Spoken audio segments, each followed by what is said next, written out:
The Fox News political insiders, John Leboutiller, former Republican congressman for New York, Pat Caddell, a former pollster for President Jimmy Carter and Fox News contributor, and Doug Schoen, former pollster for President Bill Clinton and Fox News contributor. I saw a flurry of emotions from you, John Leboutiller, a Republican at the table. Yeah. You had some thumbs up and you had some I don't think so's. Yeah, well, let me just say, I think, number one, the idea of shutting the government down in order to get spending cuts ain't going to happen, never happens, only hurts the Republicans politically.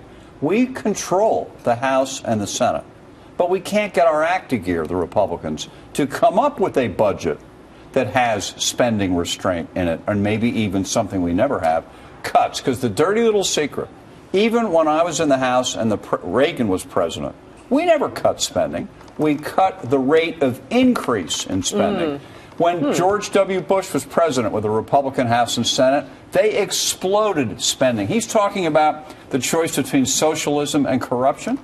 The Republicans are socialists. They put in prescription. Wow. Well, they put in Medicare prescription Part D, and they're corrupt. And that is what the three of us have been saying, why Trump and Carson and Sanders are doing well, because the whole thing stinks to high heaven. Excuse my English. You know, Pat, I could see you kind of nodding when Senator Paul was talking about Hillary Clinton, making perhaps a little bit of news there in saying that she doesn't have the wisdom, the judgment, the will to run the country.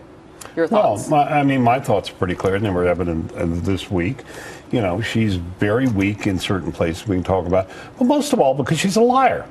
She is a woman who conspired to help lie to the American people, which is not a crime in Washington, which it should be, but it's not.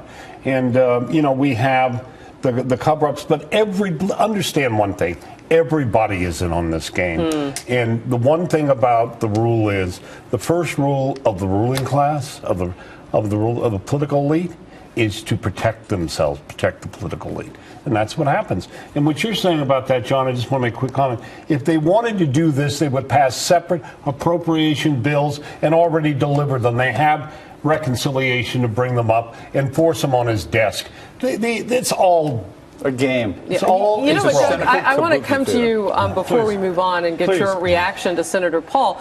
You know, you can't glaze over the fact that when you look at the polling, he's not anywhere near the top. So when you talk to a presidential candidate about what his views are, then you have to start to wonder, do they begin to get infused in other places in the party? That's a fair question. No, it's a fair question, and the answer is not hardly, not really. Why not? Well, two reasons. First, for what John said and Pat said so articulately, there is no appetite to close down the government. At the same time, there's an appetite for spending cuts and for balancing the budget. But second, he can attack, and John and Pat can attack Hillary Clinton all they want. Harris, this is the best 10 days of her campaign. Between Joe Biden, the debate, and the Benghazi hearings, I'm taking a victory lap tonight. Wow. She is moving up, notwithstanding. I did have to look at the calendar, Pat, to figure out whether or not it was Hillary Clinton's birthday when Joe Biden pulled out, and then she spent 11 hours on the Hill. She should start with Kevin McCarthy. I think it's her birthday in the next couple of days.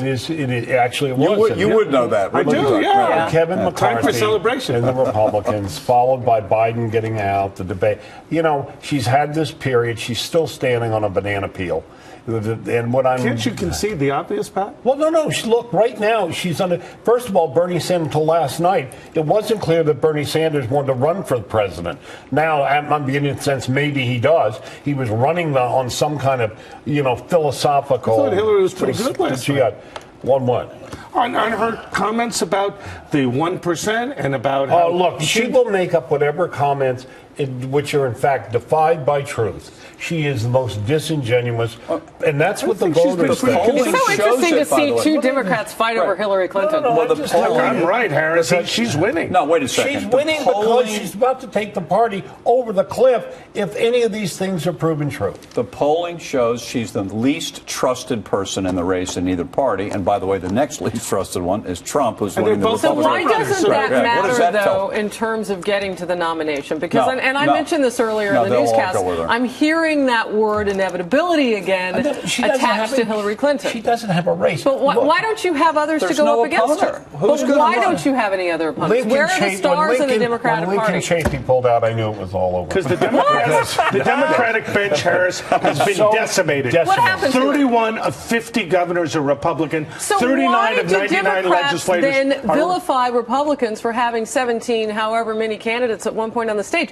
I mean, that shows the strength of a party, and I see maybe a couple people on sort of the like, Democratic do you side. want a piece of cake? Yeah. Do you want the whole cake? That's too much. 17 candidates is too much. We're just where we want to be, the Democrats and Hillary. Well, she's the consensus front runner, likely to be the next president. Is she the best person for the country? Absolutely. You There's sound no like doubt you're about Pat, like is she the running best the person? campaign now for some Yeah. reason. I know, Doug, you know they're close, he and Hillary. I've learned it on this show, and I'm quite aghast over. I thought Doug had better Wasn't that taste. way when she was suffering, Doug? Yeah. Let me go to a point. Methinks the lady doth protest too much.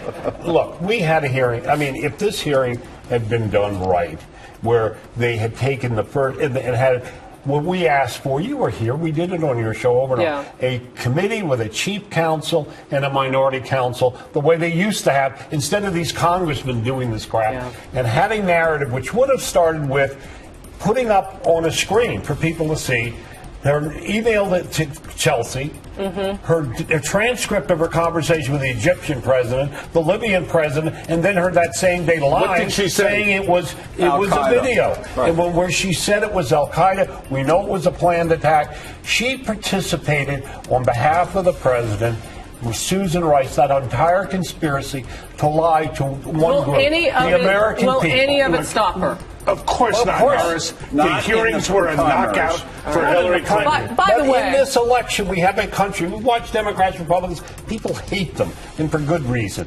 What you have in this country is an opening. This is just for a frustration. narrative. Because Hillary knocked the Republicans back on their petard. Not on a 7-second delay. Hold on. By the way, her birthday is tomorrow. Yeah. Born in 1947. We say happy birthday I really to did the look it up. acknowleded front Doug, runner. you going to the party? You guys are going to have to clean it up during the commercial. I'll be watching them.